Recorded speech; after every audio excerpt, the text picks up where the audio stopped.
감사합니다.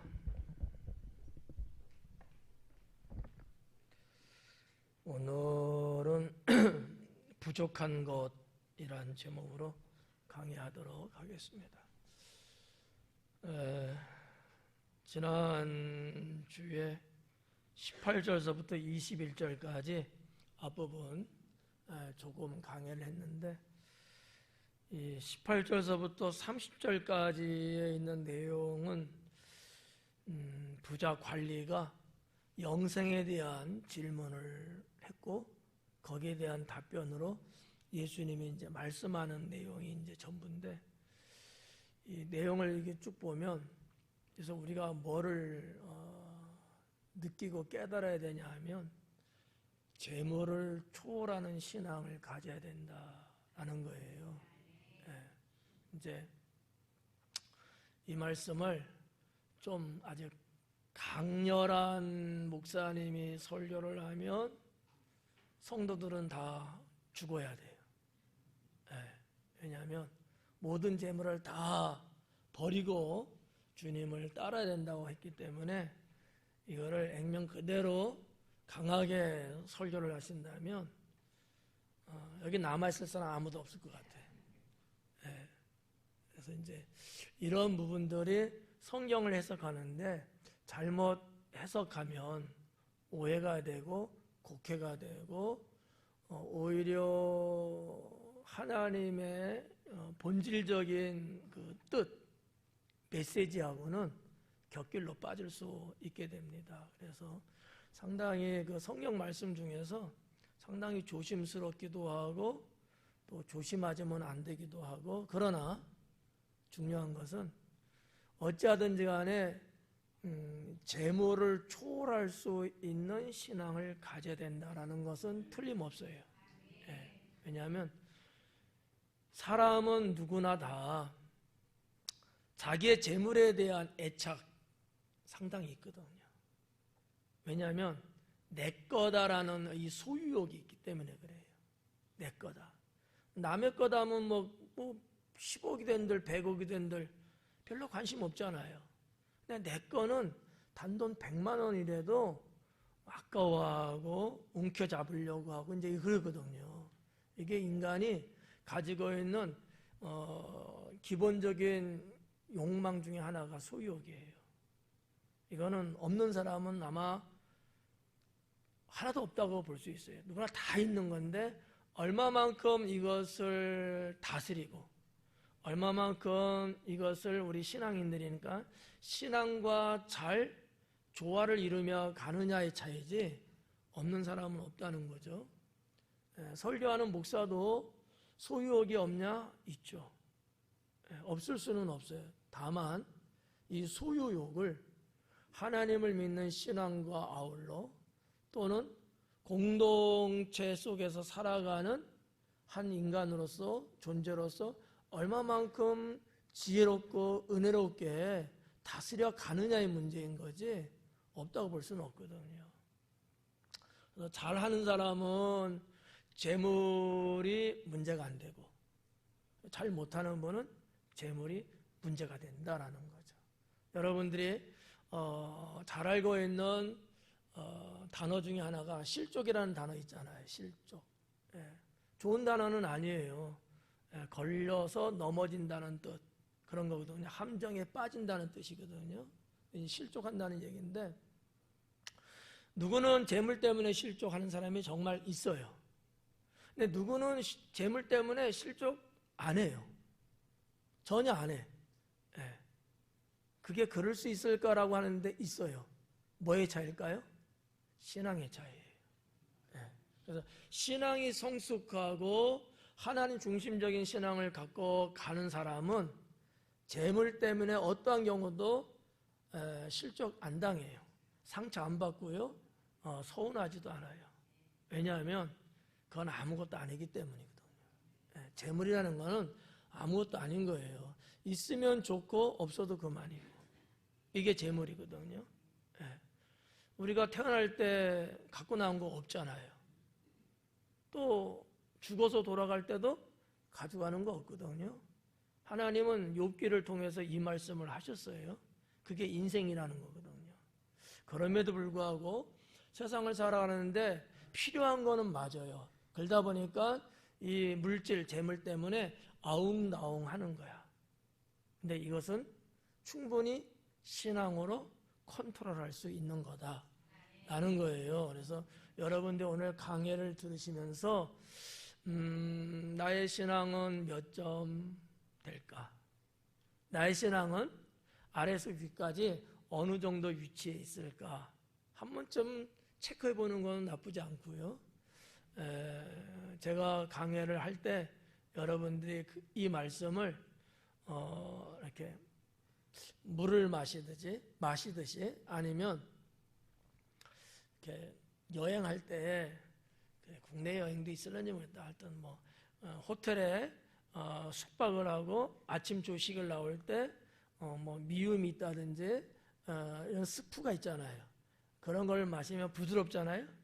말씀을 부드럽게 소화시킬 수 있는 그러한 성도가 될 수 있기를 축원합니다. 자, 그럼 22절부터 한번 볼게요. 예수님께서 이 말을 들으시고 이르시되, 그래, 이 말이라는 것은 그 앞에 20절에서 말하고 있는 이 부자 관리가 10계명 중에서 5가지를 이야기했잖아요. 이거 다 나는 어려서부터 지켰습니다. 이 얘기예요. 그 말을 듣고서 뭐라고 하냐면 네게 아직도 한 가지 부족한 것이 있다, 이거예요.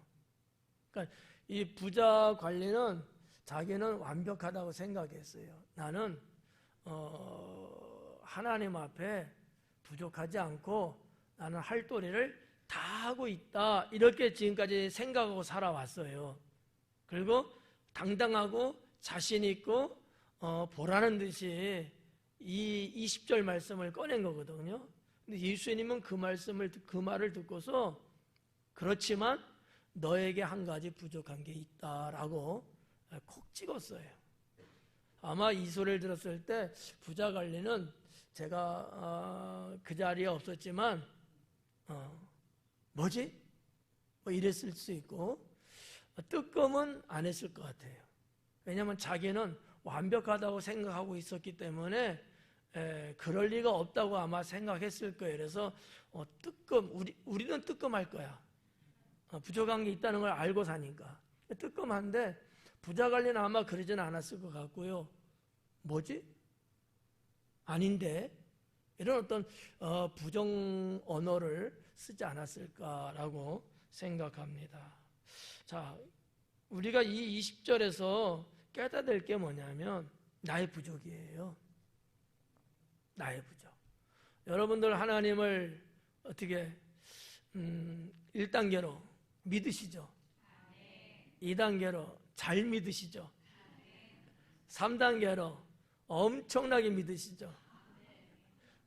단계가 올라갈수록 어떻게 좀 소리가 좀 줄어드네. 이제 그런데 불구하고 나한테 부족한 게 있다라는 것을 발견하게 될 때는 사람마다 달라요. 그게 뭐지 하고 찾으려고 하는 사람이 있고 아니라고 손살이 치면서 부정하는 사람이 있고 무관심한 사람이 있거든요. 저는 개인적으로 주님께서 나에게 부족함이 있다 하실 때는 그게 무엇일까 찾아 나서는 신앙을 저는 갖고 있다고 봐요. 왜냐하면 부족한 건 분명하거든요. 내가 아무리 잘하려고 노력하고 애쓰고 그래도 여전히 나한테는 부족함이 늘 있거든요. 어떻게 보면 오늘은 부족하지 않고 잘했어요. 그렇지만 또 내일에는 똑같은 일을 할지라도 부족할 수 있거든요. 이게 인간이 갖고 있는 한계라고 하는 거죠. 이거를 저는 인정을 하기 때문에 그래 나는 부족하지 이렇게 생각을 해요. 설교할 때 주일날 자존감 말씀드렸잖아요. 자존감의 첫 단계가 뭐라 그랬어요? 인정이에요. 나를 인정하는 거야. 자존감이 낮은 사람들은 그걸 못해요. 자, 그걸 못하기 때문에 자꾸 엄한 거 쳐다보고 쫓아가려고 하고, 그게 아니면은 자격지심이 생기고, 그것 때문에 마음이 딩숭생숭하고 막 이렇게 되거든요. 예, 그래, 난 부족해. 이러면 다 끝나는 거예요, 이야기가. 내가 왜? 막 이러면은 복잡해지거든요. 그래서 자존감 있는 분들은 맞아, 나는 그거 잘 못해. 근데 있잖아, 나는 그거 말고 이건 난 잘해. 나도 잘한 거 있거든. 이렇게 이제 나가는, 그래서 인생의 돌파구를 갖고 있어요. 근데 자존감이 떨어지는 사람은 이게 없는 거예요. 계속 나 못해, 안 돼, 뭐 여기에 이제 휩싸이는 거야. 그러다 보니까 항상 바라보기가 되는 거지. 연예인도 바라봐야 되지, 옆 사람도 쳐다봐야 하지. 맨날 이렇게 살거든요. 여기서 22절에서 제가 강조해드리고 싶은 것은 나의 부족함. 있다 없다? 있다는 거 인정하고 가자는 거예요. 그래야지만이 주님을 올바로 믿을 수 있어요. 부족함이 없다는 사람은 교만하거든요. 그래서 주님께 의지 안 해요. 주님께 기도 안 합니다. 왜? 부족함이 없는데 뭐 기도해? 이런 생각을 갖거든요. 그러니까 부족하다고 느끼는 사람은 하나님을 의지하고 또 그분께 기도하고 이런 걸 통해서 하나님과 관계가 돈독해져요.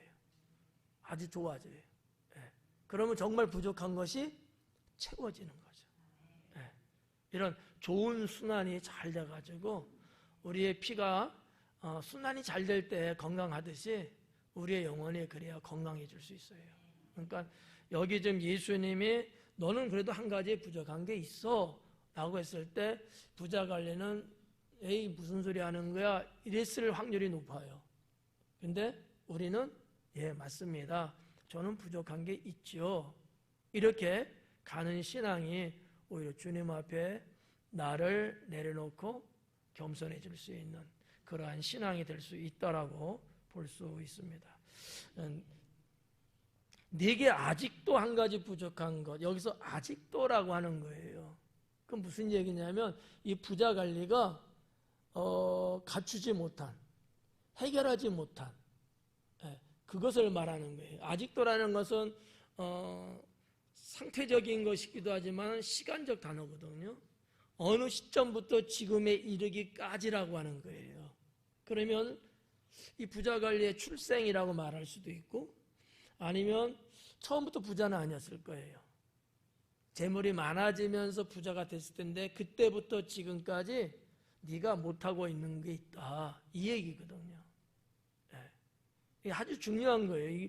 이거를 여러분에게 뭐 길게 설명하기가 좀 그래서 제가 넘어는 가는데, 내가 예수님 믿고 지금에 이르기까지 나한테 부족한 게 있다는데 예수님의 이 부족함은 계속해서 미완료형에 계속해서 부족해 왔다는 얘기거든요.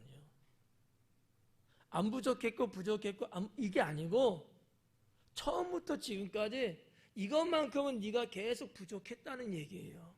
그렇다고 보면 제가 강해 이전 시간에 할 때 유대인들은 보편적으로 자기가 선하다 의롭다고 생각했던 사람들이기 때문에 어느 정도의 그 외식적이긴 하지만 구제하는 일에도 나섰고 했거든요. 근데 이 부자 관리에 대한 예수님의 평가는 그게 안 된 거예요. 네가 처음부터 지금까지 너는 가지고 있는 재물을 갖고서 베풀지 않고 살았다는 거죠. 너만을 위해 살았다는 거예요. 쉬운 말로 무슨 얘기냐? 너를 위해서 쌓아놓고 살았다는 얘기예요. 나눠주지 않고. 이게 예수님이 보는 부족한 거예요. 근데 부자 관리는 이 지적을 받을 줄은 생각도 못했겠죠. 우리가 신앙이라는 하나의 그 측면이 있고요, 생활이라는 게 있습니다. 대부분 많은 사람들이 이거를 별도로 생각을 많이 해요. 우리 특히 한국 기독교인들이. 그러다 보니까 신앙이라는 것은 교회에서나 그냥 갖는 거예요. 집에서나 직장에서나 뭐 학교나 사회에서 신앙은 별로 말도 안 해. 그런 모습도 안 보여. 그럼 어디서만? 교회 와서만.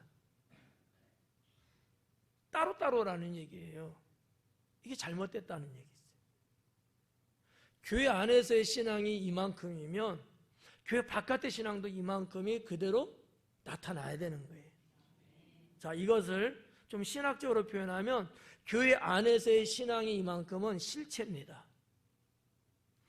교회 바깥에서의 이만큼은 그림자와 같은 거예요. 여기도 지금 조명이 지금 들어오기 때문에 저한테는 뒤에 뭐가 생겼어요? 그림자가 생기잖아요. 저는 실체예요. 환영이 아니에요. 그죠? 실체죠? 근데 이 뒤에 그림자가 있단 말이죠. 교회 안에서 우리가 신앙생활하는 것은 실체예요. 근데 이 실체의 영향이 교회 바깥에서도 그 영향이 쫙 가야 되는 거지. 그 이해 가요? 네. 햇볕이 들어오고 빛이 들어오면 이렇게 그림이 어떨 땐 짧게도 어떨 땐 길게도 가잖아. 이런 것처럼 우리가 하나님을 믿고 하나님 은혜를 받고 능력을 입었을 때에 그것에 대한 선한 영향이 우리 교회 바깥의 생활까지도 쫙 가야 된다는 얘기예요.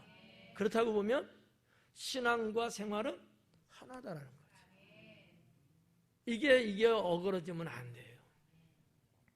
이게 어그러져 갖고 살다 보니까 오늘날 하나님 안 믿는 사람들이 우리에 대해서 손가락질 하는 거예요. 내 누구 때문에 안 믿겠다 이런 말 하고요. 그렇잖아요. 교회 안에서는 다 천사 같아요. 다 예수님 같고요.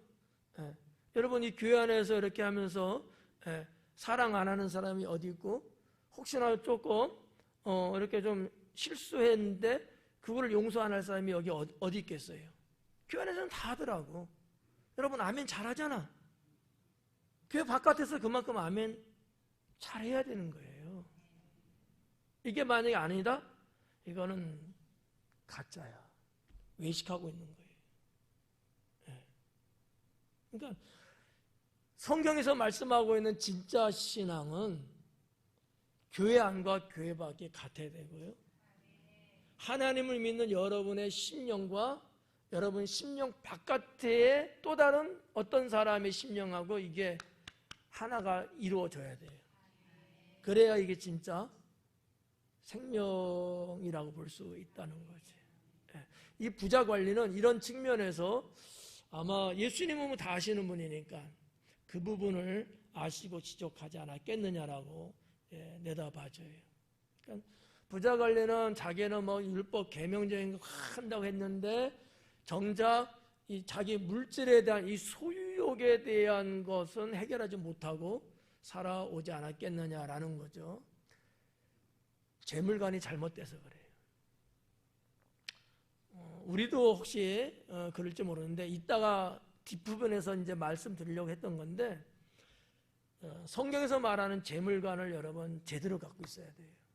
자, 유대인들의 재물관 한번 살짝 들춰볼게요.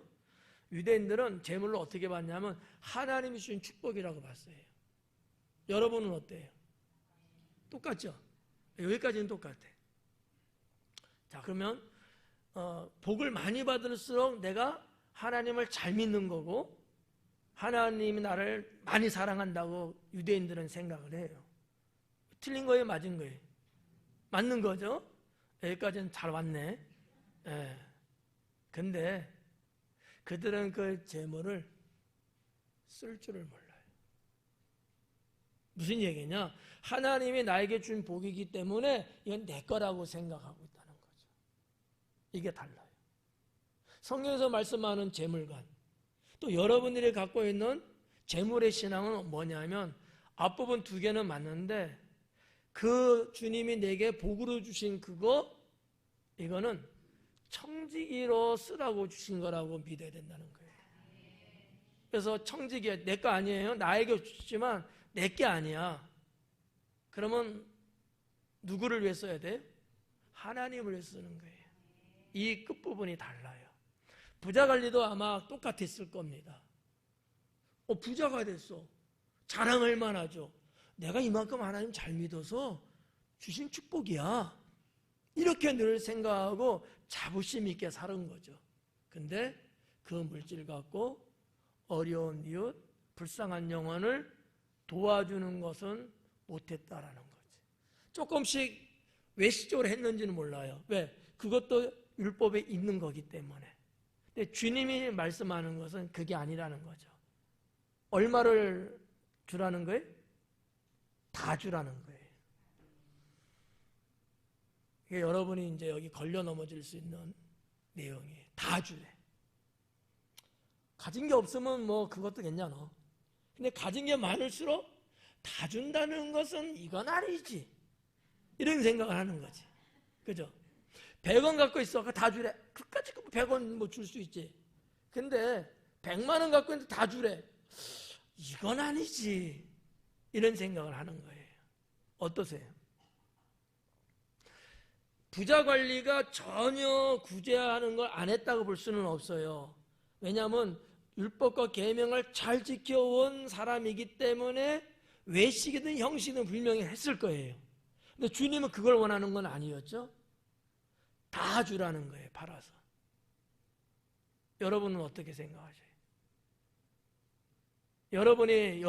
하나님이 여러분에게 네가 갖고 있는 거 다 팔아서 나눠줘라고 했을 때 여러분은 할 수 있어요? 없어요? 부자 관리가 똑같은 거야. 근데 이 말씀은 뭐하고 연결되냐면 영생하고 연결되어 있는 문제예요. 지금 어떡하지?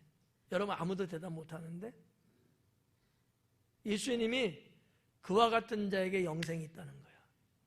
그럼 우리가 알고 있는 영생하고는 뭔가 이게 좀 안 맞잖아. 먼저 슬쩍 말씀드리면 부자 관리는, 잘 들어요, 부자 관리는 그 재물이 우상화가 돼 있었어. 네, 여러분은 우상처럼 여겨요? 아니면 우상은 아니에요? 확실하게 해봐요. 우상은 아니에요? 그럼 무상이에요? 무상? 요게 이제 차이가 있는 거야. 그래서 성경에서 말하는 재물관을 제대로 알아야 하나님 주신 축복 맞아요. 잘 믿으면 잘 믿을수록 더 많이 주는 건 맞아요. 단지 나는 그 재물을 우상으로 여기지 않는다는 거. 언제든지 주님이 원하시고 주님이 기뻐하는 일이라면 내가 떼어서 드릴 수 있고 다 드릴 수도 있다. 나는 우상은 아니다. 이게 중요하다는 거야. 여러분 부담스러울까 봐 제가 지금 제시하는 거예요. 지금 이 정도면 괜찮겠어요? 부담이 좀 덜 가요? 근데 그게 사실이에요. 그래서 이제 청지기론이 그래서 나오는 거예요. 재물에 대한 청지기론.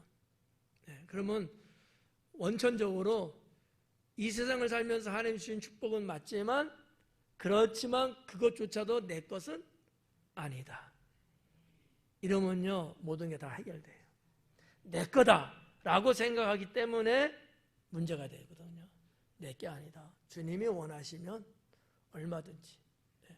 여러분 예루살렘 예수님 입성하시기 전에 제자들에게 성에 들어가면 나귀가 있을 텐데 가져오라 했을 때 나귀 주인 예수님하고 아무 관계 없습니다. 그럼에도 불구하고 내 주인이 가져오라 했다니까 얘 가져가세요 그러잖아.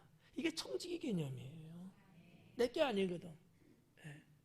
그러니까 이런 신앙을 우리는 오늘 본문을 통해서 좀 조금이나마 한 부분을 좀 느끼시고 그런 신앙을 가질 수 있도록 하셔야 합니다.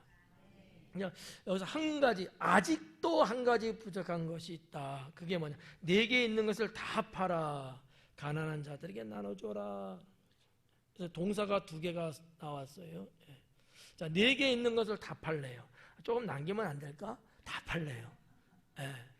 애누리 없이 다 팔라는 거죠. 그리고 가난한 자에게 나눠주라는 거죠. 좀 여러분 충분히 이해는 하셨겠습니다만 조금 더 부연 설명을 하면 예수님 비유 말씀에 천국에 대한 비유의 말씀을 할 때 땅속에 있는 진주 발견한 말씀이 있지 않습니까? 자, 그 진주가 내게 아니에요. 남의 땅이거든. 근데 일하러 나간 거야. 일하다 보니까 진주가 파묻혀 있는 거야. 보물이. 그래서 다시 덮었잖아요. 그 다음에 어떻게 했대요? 그 밭을 산 거야. 얼마 주고? 그렇지. 내 전 재산을 다 주고 산 거예요. 그래야 땅 주인이 뒷말 안 하거든. 똑같은 의미예요. 다 주고라는 거예요. 여기서도 다 팔라는 거거든요. 이게 하나님 나라 천국을 소유하는 것에 대한 똑같은 의미예요. 우리는 하나님 나라 천국 영생함 이것을 내가 갖는 데 있어서의 대가는 내 것을 다 파는 거예요. 그래도 아까울까요? 아까 왜 대답 못했을까요? 네. 여러분 아무리 억만금을 갖고 있어도 주님 나라 천국에 못 가면 그거 무슨 의미 있어요? 그렇잖아요. 지금 중국의 진시황 같은 경우도 그 무덤이 어마어마하지 않습니까? 거기서 나오는 보물이 어마어마하고요. 아직도 능을 다 발굴하지 않았단 말이죠. 여러 가지 이유 때문에. 그래서 좀 무덤 속에 갖고 들어갔대요. 근데 그 진시황은 아예 없어. 보물만 있어. 무슨 의미가 있어요? 가져간들. 그렇잖아요. 똑같아요. 그러니까 제가 여러분에게 강의를 하면서 여러분 지금 가지고 있는 재산 다 팔아서 하나님께 드려라 이러면 저는 이단 될 수 있어. 교주들은 그렇게 말해요. 이 말씀을 악용하는 거지. 저는 그 말씀은 아니에요. 우상으로 여기는 안 된다라는 거지. 여러분이 충분히 주님 주신 축복의 물질을 갖고 사시면서 주님이 기뻐하고 주님이 원하시는 일을 하는 데는 아까워하지 말고 드릴 수 있어야 된다라는 거예요. 요거를 여러분이 구별을 좀 하시면 좋을 것 같아요. 자, 그래서 네게 있는 거 다 팔아 가난한 자들에게 나눠주라. 그리하면 하늘에서 네게 보화가 있으리라 그래. 그리하면 하늘에서 보화가 있다. 여기는 하늘에서 보화가 있다고요. 마지막 부분에 가면 현세 여러 배도 받고 역시 영생도 얻을 수 있다. 이렇게 두 가지를 말씀하고 있거든요.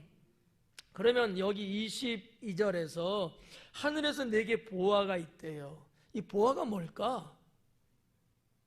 보화. 여러분 잘 알고 있는 면류관? 이렇게 생각할 수도 있겠죠? 또 샤파이어? 이런 거? 이 보화는 그런 상급이 될 수도 있습니다만 영생이에요. 영생을 말하는 거예요. 이것처럼 확실한 보화는 없는 거야. 영생처럼. 그렇잖아요. 영생하지 못하면 무슨 소용이 있어요? 그러니까 예수님께서 그리하면 하늘에서 너에게 보화가 있을 거다 이런 얘기는 상급일 수도 있습니다만 이 내용상으로 볼 때 여기서만 볼 때는 이거는 영생이라고 하는 의미가 커요. 영생. 그렇다고 보면 못할 것 없지. 못할 것 없지. 이런 신앙이 생기는 거죠. 내가 못할 것 없지. 내가 하나님 나라 천국에서 영원히 산다는데 지금 내가 갖고 있는 이까지 거 충분히 바꿀 수 있지. 이렇게 생각하는 신앙을 여기에서 우리가 가져야 된다는 얘기지. 그리고 더 나가서 그리고 와서 나를 따르라 하시니 그래요. 그리고 나서 나를 따르라. 자, 뒷부분에도 이제 베드로가 이야기한 내용이 나옵니다만 예수님의 12 제자들은 다 이랬어요. 그죠? 자기 집, 자기 가족, 자기 재산, 또 업, 직업 이거 다 내팽개치고 예수님 따랐거든요. 이게 마데테스예요. 이게 제자라는 얘기예요. 제자는 그런 거다라는 거지. 진정한 제자는 그런 거죠. 예수님이 그걸 지금 말씀하고 있어요. 여기 지금 말하는 나를 따르라, 이 따르라는 이 단어가 아콜루데이라는 단어로 되어 있는데 아콜루데이는 따르다라는 뜻도 있지만 제자가 되다라는 뜻도 있어요. 그러면 번역은 지금 따르다라고만 했는데 이 따르는 게 뭐냐는 거죠. 그러면 예수님이 따르래요. 그럼 예수님을 따르라는 게 도대체 뭐가 되라는 거예요? 제자가 되라는 거예요. 제자가 되라는 거예요. 저도 21살 때 산에서 기도하면서 주의 소명을 받았어요. 마태복음 28장 18절 이하의 말씀을 음성으로 제가 받았는데 그때도 가진 건 없었지만 그 주의 종으로 소명을 받고 나서는 주님 앞에 아까운 게 하나도 없는 거예요. 내 모든 걸 다 드리고 주님을 따르기 시작했죠. 당신 내려올 때도 데려왔어도 마찬가지예요. 다 주님 거예요. 이게 진정한 제자가 아니겠느냐라는 그런 신앙을 가졌는데 저는 여러분들이 좀 전에도 말씀드린 것처럼 내가 지금 가진 것을 다 드리는 그런 건 아닐지라도 그런 신앙은 갖고 있어야 된다라는 거지. 그런 신앙은. 이게 진정한 제자고 그런 자가 주님 나라를 소유하는 것이다라는 거죠. 그래서 이 보화가 있으리라 그리고 와서 나를 따르라 하시니 큰일 났어요. 23절에 보니까 그 사람이 큰 부자이므로 대충 부자였으면 했을 거예요. 근데 큰 부자였던 거야. 뭐 어느 정도인지 몰라도 아마 큰 부자라고 했을 때는 상당한 부자였던 것 같아요. 그래서 이 말씀을 듣고 심히 근심하더라. 그러니까 이제 실족하게 되는 거지. 근데 저는 이해는 가요. 신앙의 원천적인 신앙이 배제됐고 그 신앙의 갈래, 신앙의 길이 잘못 들어갔던 거죠. 그러니까 이런 부자 입장을 충분히 이해가요. 일반 사람이라면.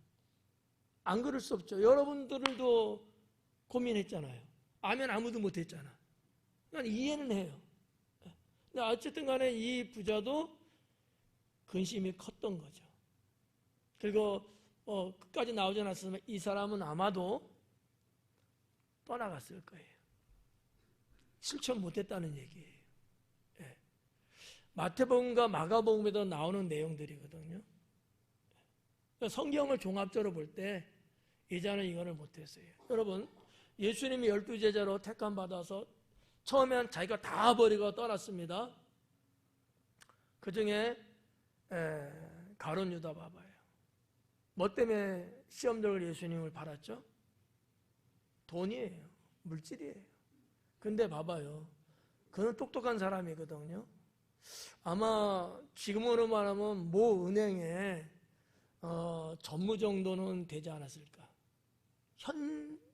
지금 현재로 말하면 가룟 유다라는 사람의 존재에 대해서 우리가 평을 한다면 똑똑한 사람이에요. 계산이 있고요. 회계 능력이 있는 사람이에요. 근데 그 사람에게 재물이 없었을까요? 가족은 없었을까요? 있죠. 내려놓고 떠난 거예요. 근데 그까짓 것 은 30개. 이게 뭐라고? 그건 돈 아무것도 아니야. 그냥 노예, 종 하나 생명값밖에 안 돼요. 그것 때문에 그런 거야. 근데 여기서 단순하게 보면 그런데 거기에 뭐가 꼈어요? 사탄이 꼈던 거예요. 사탄이 꼈어. 재물에 대한 것과 사탄이 끼어드니까 돈 몇 푼도 안 들고 별것도 아닌 건데 불구하고 그는 실족해버린 거예요.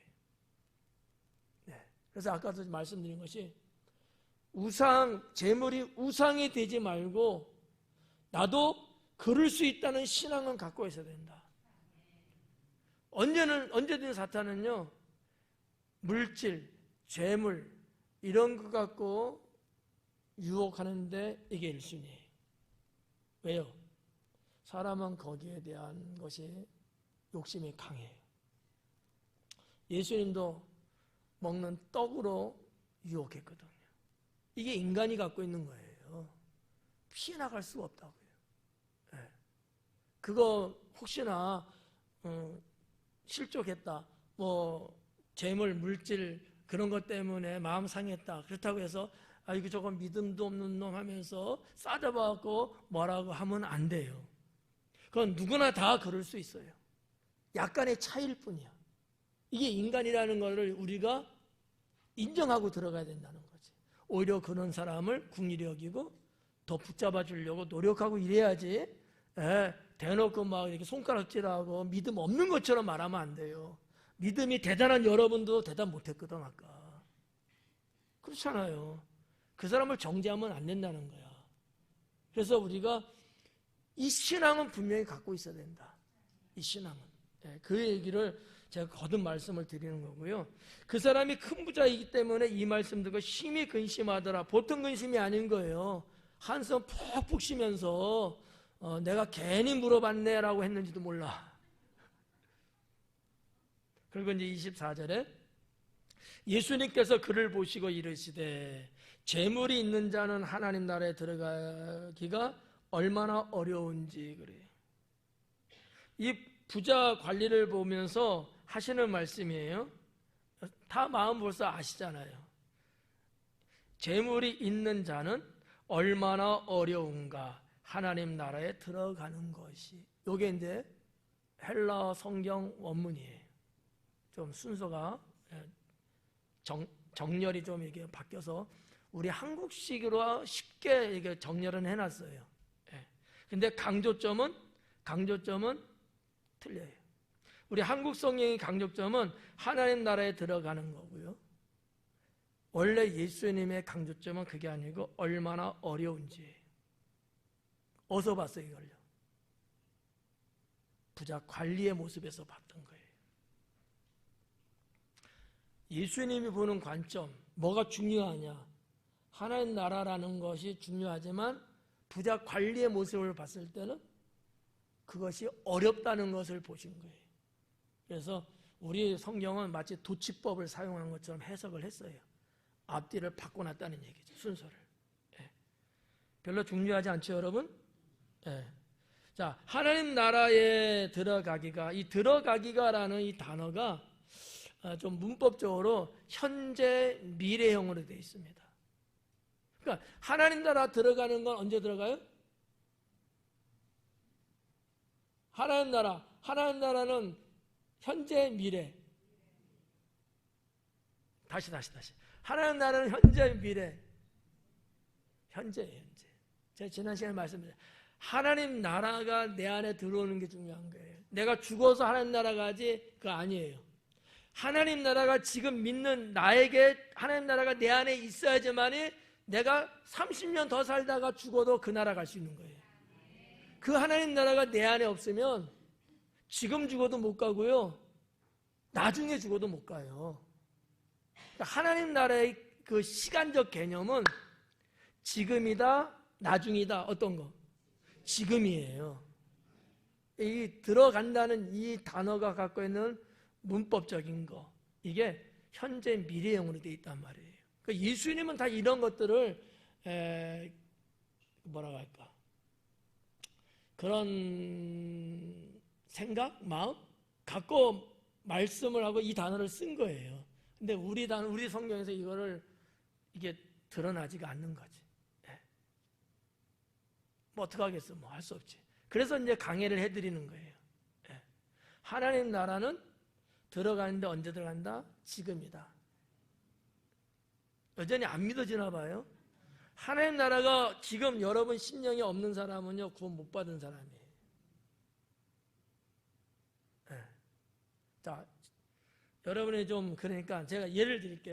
예수님께서 귀신 들린 자를 쫓아내줬어요. 그죠?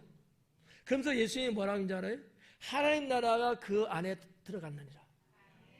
하나님 나라가 그 귀신자 심령 안에 들어갔기 때문에 귀신이 나간 거예요.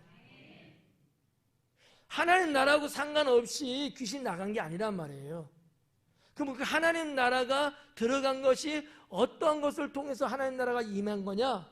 말씀인 거예요. 말씀은 곧 하나님이시라. 하나님 말씀이 내 심령 안에 들어올 때 하나님 나라가 들어온 거예요. 그 하나님 나라가 내 안에 들어왔기 때문에 내 안에 있는 죄성, 이런 것들이 견디기 어려워서 자꾸 나갈 수밖에 없는 거야. 주의 말씀이 내 안에 충만할 때에 하나님 나라가 내 안에 충만해지고, 이런 사람이야말로 세상의 육신적인 것들이 다 빠져나가는 거예요. 죄성이. 근데 이 하나님 나라가 축소되고 자꾸 없어지면 다시 죄성이 다 들어와요. 그래서 나를 또 지배해버려. 이해 갈까요? 네. 그러니까 내가 예수님 믿어, 나 그래서 구원 받아서, 이 얘기는 하나님 나라가 내 안에 있어라는 얘기예요. 이러면 좀 더 쉽겠죠. 네. 그러니까 여러분들은 나 구원 받았어, 이거는 초짜들이 하는 얘기야. 여러분 정도면 뭐라고 말해야 돼요? 하나님 나라가 내 안에 있어, 이렇게 말해야 된다는 거지. 이거는 최상급 수준 있는 신앙의 사람인 거죠. 하나님 나라가 내 안에 있어. 근데 중요한 거는 잘 살아야 돼요. 하나님 나라가 내 안에 있는데 내가 개구지게 살고 이상하게 살면 웃기잖아요. 네. 이런 게 있는 거야. 그러니까 이 지금 들어간다는 게, 현재 주님 나라가 내가 들어갔는데 실제적으로는 미래에 가는 거야. 아셨죠? 여러분이 아파트 계약했어. 여러분 이름으로 들어가는 거 확실해. 그죠? 근데 아직 입주는 안 했어. 그날 이삿짐 나르겠지. 그렇지만 지금도 역시 내가 그 집 주인인 거야. 왜? 계약 등록을 끝냈기 때문에. 예를 들면 이런 건데, 똑같은 건 아니지만 좀 이해하기 쉽게 이렇게 말씀드렸고, 이 앞부분에 하나님의 나라라는 게 있잖아요. 이 천국과 하나님 나라 똑같은 건데, 이것도 이제 신학 사상이에요. 방금 설명해 드린 내용하고 이제 같은 건데, 무슨 단어냐면 사도 바울이 쓴 용어예요. 이미 그리고 아직이라는 단어예요. 하나님 나라는 이미 이 땅에 임했다. 하나님 나라는 내가 예수님 믿고 있잖아요. 이미 내 안에 들어와 있다. 그러나 그 나라는 아직 내가 가지 않았다. 이게 이미와 아직의 신학이에요. 이 용어를 사도 바울이 자주 썼어요. 그런데 이게 정확해요. 예수님도 그걸 말하는 거예요. 하나님 나라가 이 땅에 임하였느니라. 내가 옴으로 인해서 하나님 나라가 온 거예요. 예수님이 이 땅에 오심으로. 그 예수님을 우리가 말씀을 믿고 받아들임으로 그 하나님 나라가 내 안에 들어왔어요. 내 안에 들어왔기 때문에 내 안에 있는 죄성, 죄를 짓게 만드는 이런 것들이 하나님의 능력에 의해서 바깥으로 쫓겨나가기 시작합니다. 이게 뭐예요? 변화라는 거예요. 네, 새로워지는 거죠. 이 관계를 여러분들이 오늘 좀 기억하고 계시면 좋습니다. 이미와 아직, 하나님 나라 천국은 이미와 아직의 관계에 있다. 그러면 여러분은 지금 살면서 하나님 나라 나는 내 안에 있다. 나는 하나님 나라에 들어간 사람이다. 이렇게 확실하게 갖고 가시면서 갈 때에 주님이 부르시는 그날은 틀림없이 주님 나라에 입성하게 되는 거죠. 자, 그런 내용을 좀 보시면 좋을 것 같고요. 자, 25절에 낙타가 바늘 끼러 들어가는 것이 부자가 하나님 나라에 들어가는 것보다 쉬우니라 하시니 그래요. 참 어려운 말씀 하셨어요. 자, 낙타가 나오고 바늘기가 나오죠. 여러분이 이 25절의 말씀 상식적으로 이해돼요? 안 되죠. 자, 예수님은 말씀했는데 누가는 이것을 이제 기록을 할 때 상당히 최상급 비교를 했어요. 낙타는 그 고대 중동 지역에서 동물 중에 가장 큰 몸집을 갖고 있는 겁니다. 낙타는.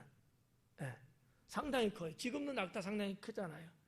우리가 이렇게 낙타 다 성장한 보면은 한 거의 2m 정도 거의 왔다 갔다 할 거예요. 올라가서 앉으면요, 쳐다보면 무서워요. 네, 정말로. 나중에 한번 타보세요, 낙타. 말보다도 더 높거든요, 낙타가. 몸집이 큽니다. 그러니까 그 당시에 고대 중동 사회에서 짐승 중에서 가장 큰 거, 뭐 다른 동물들도 많이 있지만 가장 큰 게 낙타예요. 그리고 가장 작은 게 바늘 구멍입니다. 그런데 마태하고 마가에서는 이 똑같은 말씀을 기록했는데 그가 말한 마태와 마가를 통해 마가가 기록한 바늘 구멍은 진짜 여러분이 알고 있는 바늘이에요. 근데 누가가 말한 바늘은 달라요. 용어 자체를 다르게 썼어요. 그럼 뭐냐? 바늘구멍은 바늘구멍인데 의사가 의술로 쓰는 바늘이에요. 그래서 누가는 직업이 의사라는 게 이런 여러 가지를 통해서 다 드러나고 있는 거지. 근데 그 바늘이 수술하는 데 쓰는 바늘이에요. 더 그 바늘기가 작다는 거예요. 최상 제일 작은 것이 그거라는 거지. 제일 큰 거하고 제일 작은 거. 그러면 제일 작은 게 제일 큰 거로 들어가는 건 쉬운데, 그죠? 제일 큰 것이 제일 작은 구멍으로 들어가는 거는 절대 불가능이거든요. 절대 불가능해. 불가능 정도가 아니야. 절대 불가능이야, 이건. 그렇잖아요. 이런 거를 여러분이 좀 참고하시면 좋을 것 같고요. 근데 예수님이 뭐라 그랬어요?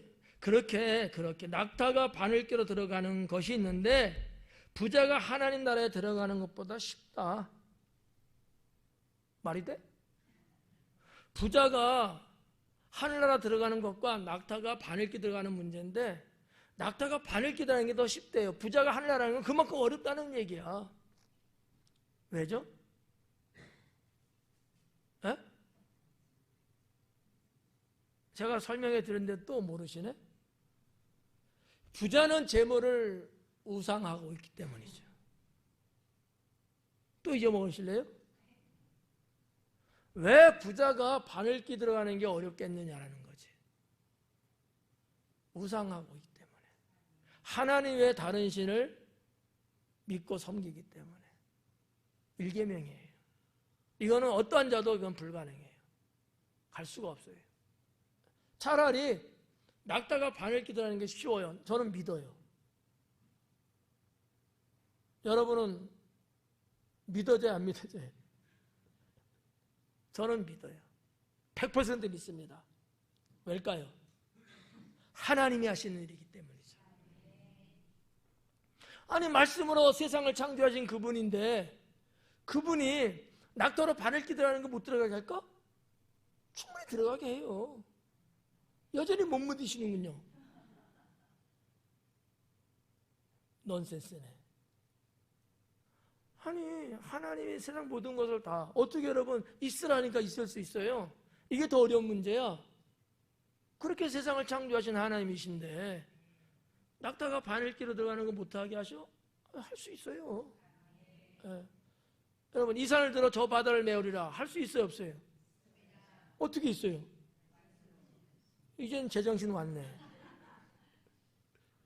그렇잖아요. 근데 우리가 일반적 상식으로는 어떻게 이 산을 더 저 바다를 메꾸냐고, 야, 산아 절로 가서 메꿔라, 메꿔지냐는 거죠. 당연하죠. 되죠. 왜? 천지를 창조하신 하나님이 하신 능력이니까. 낙타가 바늘기 하나님이 하시면 됩니다.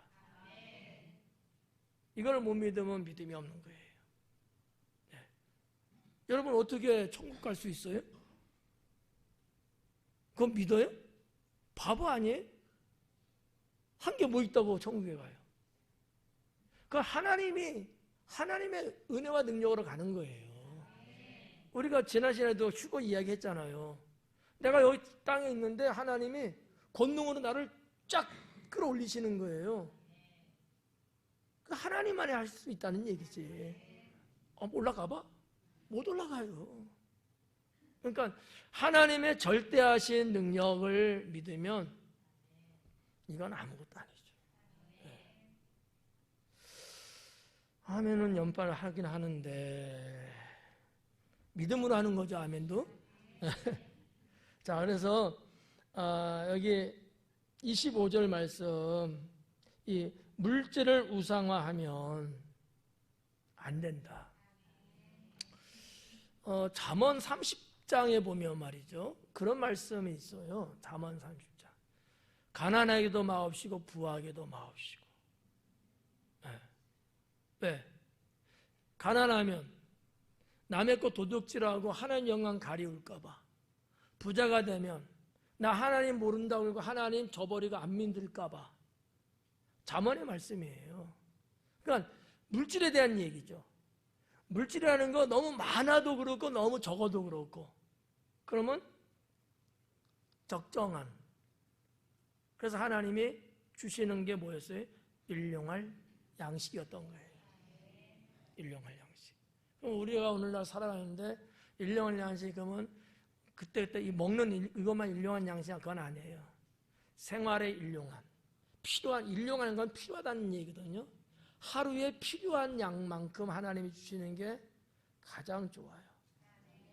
1,000만 원 집에 갖고 있어도 교회 못 오잖아. 누가 훔쳐갈까 봐. 큰 놈이 가져갈까? 뭐 이런 식으로. 근데 그렇지 않고 그냥 좋잖아요. 그러니까 뭐 예를 드린 거예요. 여러분 뭐 1억 갖고 있으면 어때? 더 좋지.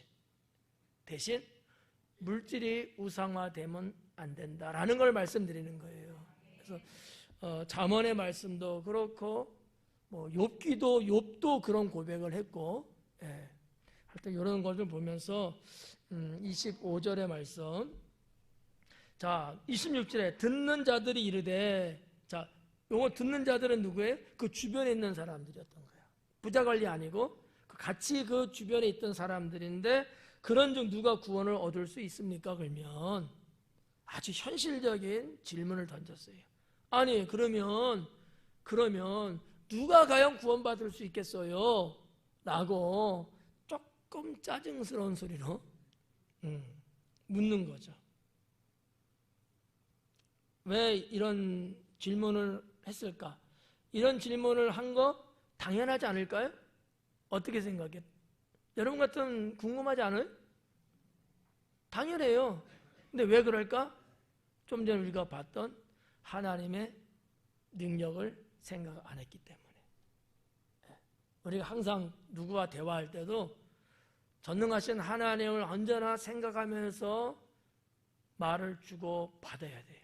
그러지 않으면 넌 크리스찬 됩니다. 내가 하나님 믿는다고 하면서도 나도 모르게 하나님 안 믿는 세상 사람들의 말을 하게 돼버려요. 그럼 하나님은 그 일로 인해서 영광을 받기는커녕 속상해 하시죠.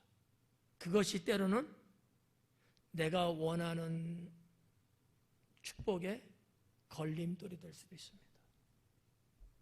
아주 중요한 거예요. 그래서 하나님을 믿는 신앙생활, 신앙이 성숙하고 높으면 높을수록 더 나의 삶을 촌밀하게 관리해 나갈 수 있습니다. 신앙이 대충 뭉텅뭉텅 이런 신앙 갖고 있으면요, 하나님 원하시는 그 세밀한 신앙을 못 갖게 돼요. 그냥 패스 이렇게 간다는 거죠. 누가 구원을 얻을 수 있습니까? 라는 거죠. 물질 부자 이런 생각 갖는 거죠. 그러나 아까 제가 초대 설명해 드린 거예요. 유대인들은 물질을 하나님 주신 축복이라 받고 많이 주면 많을수록 내가 더 잘 믿는다고 생각한 거예요. 근데 거기서 더 나가서 그 물질이 내 것이라고만 생각하면 안 되고 하나님께서 내게 준 것이고 난 천직이다라고 갖고 주의 영광을 위해서 여기까지 가야 되는데 거기 이제 없었던 게 이제 문제인 거죠. 그래서 하나님께서 주신 것라는 의식 우리가 신앙적으로 가져야 되고요.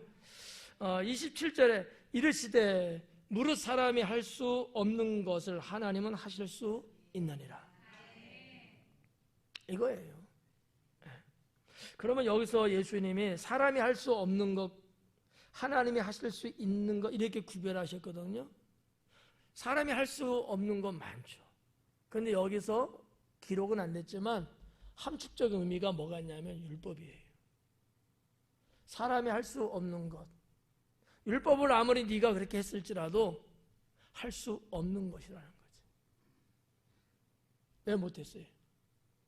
자기의 재물을 청지기로 소유하고 있지 않았기 때문에. 아무리 내가 율법을 그렇게 했을지라도 그건 내가 했잖아. 사람으로 한 거야. 그거 갖고는 안 된다라는 거지. 하나님은 하실 수 있느니라. 하나님은 우리에게 영생함을 무엇으로 얻게끔 하셨어요? 믿음으로. 그죠? 그리고 그 믿음을 갖게 하기 위해서 주님은 이 땅에 오셔서 십자가에 대신 죽으셨고, 이게 하나님으로서는 할 수 있다는 얘기예요. 낙타가 바늘기 들어가는 거 사람으로는 할 수 없어요. 율법으로는 안 돼요. 그러나 하나님은 할 수 있어요. 이거는 엄연히 예로 든 거기 때문에 영생은 그렇다는 거예요. 영생은 율법을 행한다고 되는 것 아니고 사람이 노력해서 되는 것 아니고 하나님께서 하셔야만이 되는 것이다 라는 것을 예수님이 말씀하고 있는 것이다 라는 거죠. 네. 그리고 이제 28절에 보니까 가만히 있다가 베드로가 이제 나섭니다. 베드로가 여쭤오되 보옵소서, 이때다고 말하는 것 같아. 우리가 우리의 것을 다 버리고 주를 따랐습니다. 예수님이 뭐라 그랬어요? 부자관리한테?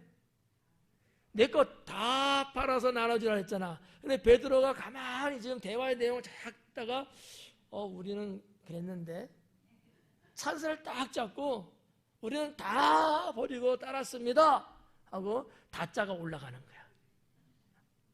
이런 식으로. 근데 예수님이 여기에 대해서 나쁘게 말씀 안 하셔요. 긍정으로 나가셔요.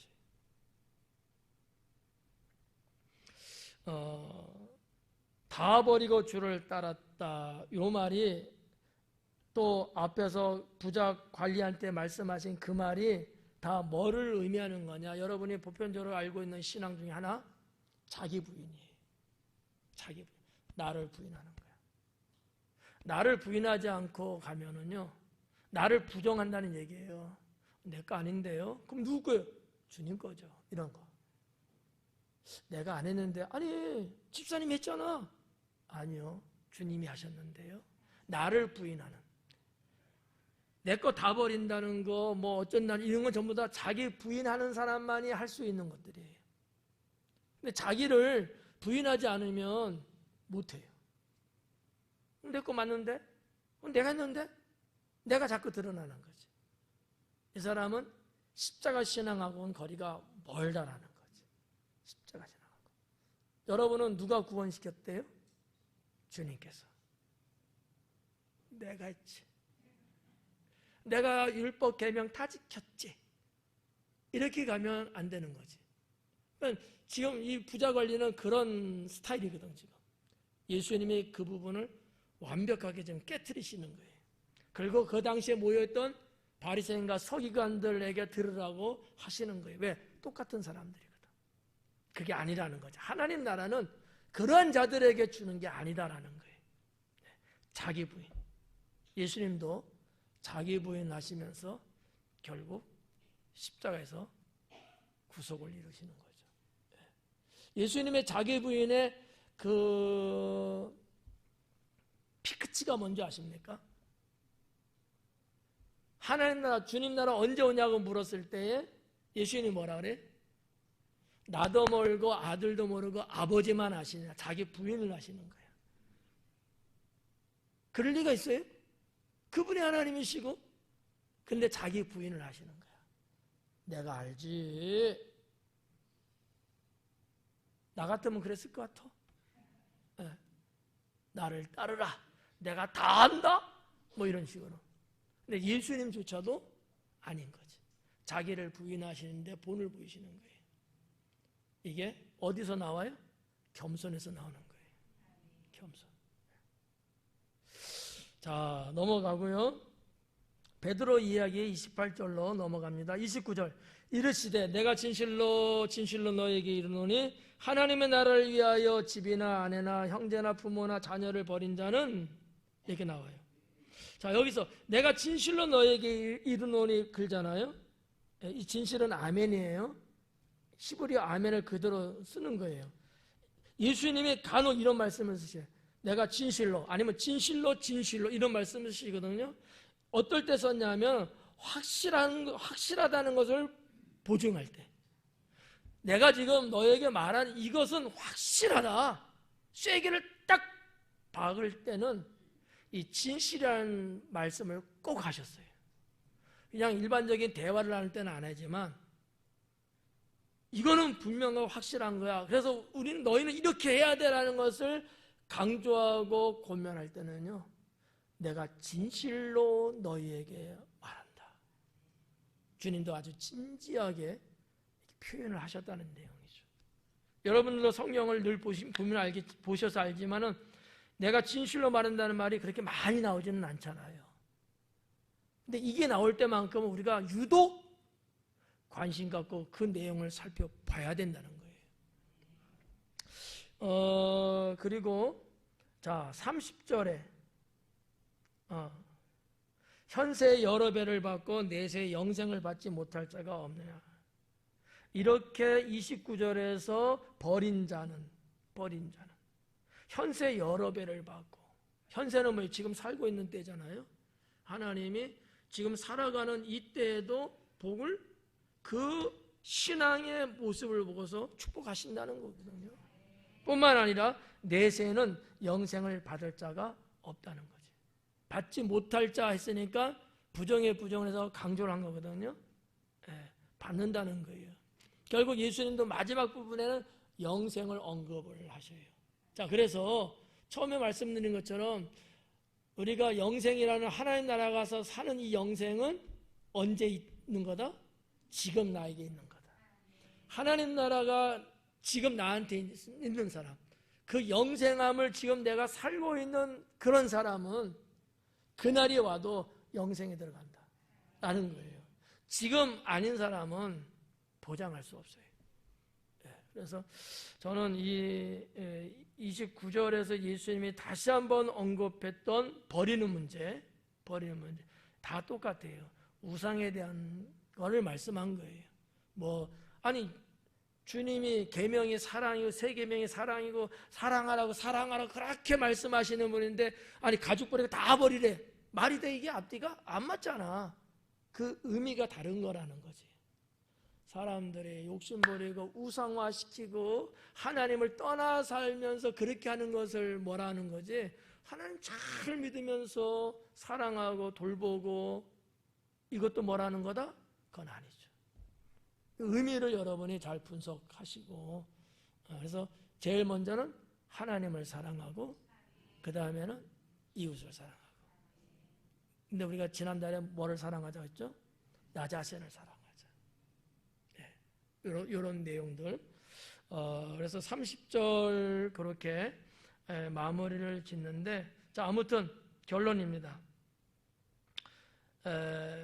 우리도 신앙생활 하면서 고난을 받을 때 있죠. 또 죽음이 내 앞에 다가올 때도 있죠. 그거를 두려워해서는 안 된다라는 거죠. 하나님 나라 영생함은 이렇게 고난을 달게 지고 자기 자신을 부인하고 자기 십자가를 지고 쫓는 자가 주님 나라에 합당하고 주님의 제자로서 합당한 것이다 라는 말씀을 전체적인 의미에서 찾아볼 수 있습니다. 기도하겠습니다.